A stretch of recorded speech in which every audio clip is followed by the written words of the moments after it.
Hello दोस्तों, कैसे हैं आप लोग? हो आप लोग सही होंगे। आज की वीडियो में एक्सप्लेन करने वाला हूँ Thor the dark world movie. Video start करते हैं।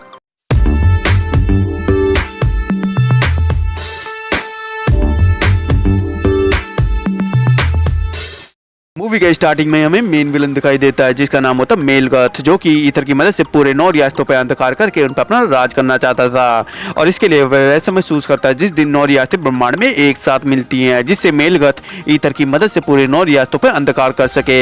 पर मेलगथ को ऐसा करने से बोर, जो कि ओडिन के पिता थे, वो रोक देते हैं और उससे वो ईथर ले लेते हैं, जिससे मेलगथ कमजोर पड़ जाता है और वो जंग हार जाता है। तभी बोर, जो कि ओडिन के पिता हैं, वो उस ईथर को कहीं छिपा देते हैं जिससे वो ईथर किसी को ना मिल सके, क्योंकि ईथर बहुत ही ज्यादा शक्तिशाली होता है।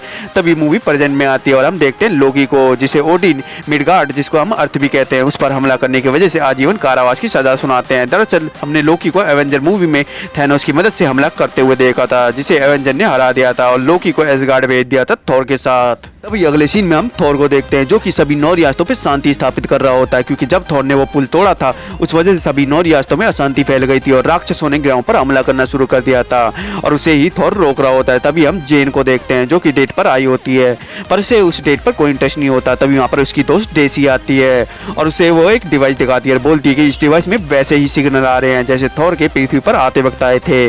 तभी डेसी और जेन उस जगह पर पहुंच जाती है जहाँ से वो सिग्नल आ रहे होते हैं और वहाँ पर उन दोनों को कुछ बच्चे मिलते हैं। तभी वो बच्चे उन्हें उस जगह पर ले जाते हैं जहाँ से वो सिग्नल आ रहे होते हैं। तभी हम देखते हैं कि उस जगह पर 2 ग्रह आपस में कनेक्टेड होते हैं, या फिर हम कहें कि फिजिक्स का कोई भी लॉ काम नहीं कर रहा होता। तभी जेन को एक फोर्स अपनी तरफ खींच लेती है और इसे किसी दूसरी दुनिया में ले जाती है जहाँ पर ओडिन के पिता बोर ने ईथर छिपाया था। तभी वो ईथर जेन के शरीर में चला जाता है, लेकिन तभी वो पृथ्वी पर दोबारा आ जाती है और डेसी उसे बताती है कि वो पिछले 5 घंटों से लापता थी, इसलिए उसने वहाँ पर पुलिस बुला ली है। तभी वहाँ पर थॉर भी आ जाता है। तभी थॉर जेन से पूछता है कि वो पिछले 5 घंटों से कहाँ थी, क्योंकि हेमडाल उसे देख नहीं पा रहा था। दरअसल हेमडाल जेन पर नजर रखता था, क्योंकि हेमडाल को शक्ति मिली होती है जिससे वो सभी 9 रियासतों पर नजर रखता था। तभी वहाँ पर पुलिस आ जाती है, जो कि जेन को अपने साथ ले जाने लगती है, क्योंकि वो जिस प्रॉपर्टी में गए थे वो रिस्ट्रिक्टेड थी। तभी वो ईथर, जो कि जेन के शरीर में था, वो अपने आप को प्रोटेक्ट करने के लिए वहाँ पर एक धमाका करता है, जिसको देखकर थॉर जेन को अपने साथ एसगार्ड ले आता है ताकि वो पता कर सके आखिर वो चीज है क्या। और जब वो एसगार्ड पहुंचते हैं तब ओडिन उन्हें बताता है कि सबको लगा था हमारे पिता बोर ने वो ईथर खत्म कर दिया है, पर वो ईथर खत्म नहीं हुआ था और वो जेन के शरीर के अंदर है और धीरे धीरे जेन को खत्म कर रहा है। तभी सीन चेंज होता है और हमें दिखाया जाता है कि मेलगत उड़ चुका है, क्योंकि अब वो समय आ गया है जब 9 रियासतें दोबारा से आपस में मिलेंगी और मेलगत निकट पड़ता है अपना अधूरा काम पूरा करने और वो एसगार्ड पर हमला कर देता है ताकि ईथर, जो कि जेन की बॉडी में, उसे ले सके। और जब वो ईथर जेन से लेने लगता है तभी थॉर की माँ उसे रोकने लगती है और मेलगत से लड़ने लगती है, पर मेलगत उसे मार देता है। तभी वहाँ पर थॉर आ जाता है और वो मेलगत पर अपने हैमर से हमला करता है, जिससे उसका आधा चेहरा जल जाता है और वो वहाँ से भाग जाता है। तभी हम देखते हैं कि थॉर और ओडिन के बीच बहस हो रही होती है, जहाँ पर थॉर कह रहा होता है कि वो जेन को एसगार्ड से बाहर ले जाएगा ताकि मेलगत एसगार्ड पर हमला ना करे और एसगार्ड के लोग सुरक्षित रहें। पर ओडिन कहता है कि वो उन्हें एसगार्ड से बाहर नहीं जाने देगा और मेलगत से एसगार्ड में ही लड़ेगा, लेकिन थॉर ओडिन की बात नहीं मानता और अपने साथियों के साथ एक प्लान बनाता है कि कैसे वो वहां से बाहर निकल सके।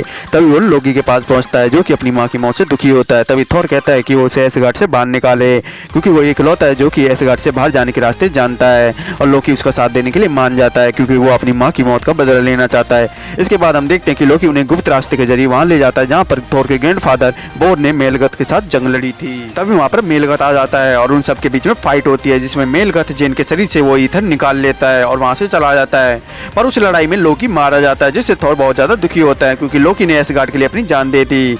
तभी जेन और थॉर धरती पर वापस लौट आते हैं जहाँ मेलगत भी होता है और वहाँ पर हजारों सालों बाद 9 रियासतें आपस में मिल रही होती हैं और वो उन सभी रियासतों में ईथर छोड़ने आया होता है। तभी वहाँ पर थॉर भी आ जाता है और मेलगत को रोकने लगता है। तभी उन दोनों में फाइट होती है, पर मेलगत ईथर छोड़ने में कामयाब हो जाता है, पर जैसे ही वो वहाँ से जाने लगता है तभी थॉर अपने डिवाइस के साथ वहाँ आ जाता है, जो कि डॉक्टर इरिक ने बनाया होता है। तभी थॉर वो डिवाइस मेलगत पर फेंकता है, जिससे मेलगत का एक एक बॉडी पार्ट दूसरे ग्रह पर गिरने लगता है और मेलगत मर जाता है, पर ईथर बच जाता है। तभी मूवी के क्लाइमेक्स में हम देखते हैं ओडिन और थॉर को, जहां ओडिन थॉर को कहता है कि अब तुम्हें एसगार्ड की गद्दी लेने का समय आ गया है, पर थॉर गद्दी लेने से मना कर देता है और कहता है कि उस गद्दी का असली हकदार लोकी था, जो कि बहुत ही चालाक था। तभी थॉर वहां से चला जाता है और हम देखते हैं कि वो जो ओडिन है वो और कहीं नहीं बल्कि लोकी है, जो कि मरा नहीं है और वो एसगार्ड का राजा बन जाता है और मूवी यहीं पर खत्म हो जाती है।